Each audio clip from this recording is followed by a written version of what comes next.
Back in 1997, Nintendo needed a game to save them from an otherwise empty holiday season. That Christmas, under many a Christmas tree, little Jimmies all over the world got to experience the joy of Diddy Kong Racing.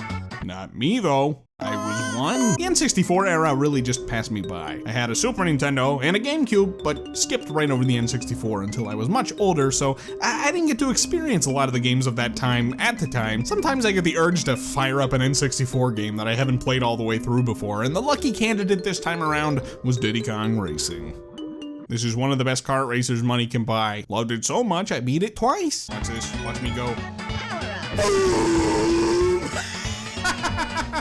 When you turn left, you go right. And at first you might think this is very dumb. This is idiotic. But actually, it's very smart. Diddy Kong Racing is unique to control in this way. It's very intentional, and the tracks are all designed with this control scheme in mind. Watch this.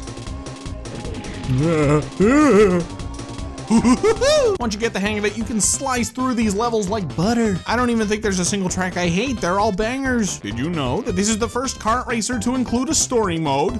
That's my unsubstantiated claim for the day. There's a pig wizard from outer space, and he's here for some reason, I don't know. And then this guy shows up and says, If you win, you may touch defeat. then you race around collecting these golden balloons. It's smart in its progression because the tracks are all locked behind a certain balloon counter, forcing you to jump between worlds and break up the adventure a bit. Then at the end of each world, you beat the boss, and then you get to do all the courses again.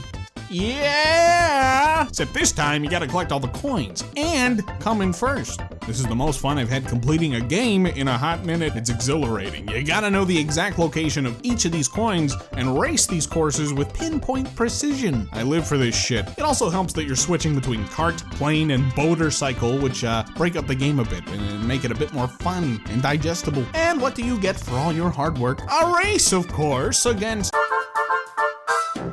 After completing every track, every challenge up to this point, could not figure out how to beat this fucker. So I began to conjure up my inner gamer skill. I dug deep and honed in to find that missing ability, and this is how I found out about the boost trick. If you let go of accelerate just before hitting a boost pad, you get the green boost, which is like 200% boost! This completely changed the whole dynamic of the game for me. Nowhere in the game does it tell you this, to my knowledge.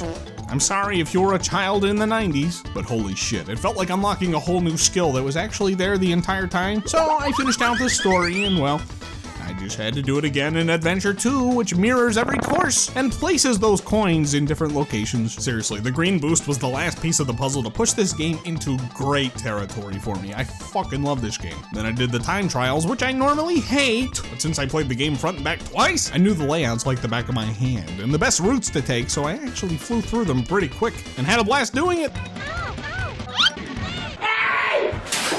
By the way, how is it that the composer David Wise never misses? Every project that he composes for is elevated by his presence, and this game is no exception. It's been days since I finished this game, and the music is still bouncing around in my head. I love it so much. This is one of the best kart racers you can play. If you can track down a cartridge, just emulate it. You will not be disappointed. It's deceptively simple with some extra layers of depth for those that are willing to seek it. Easy to pick up, slightly less easy to master. Nintendo.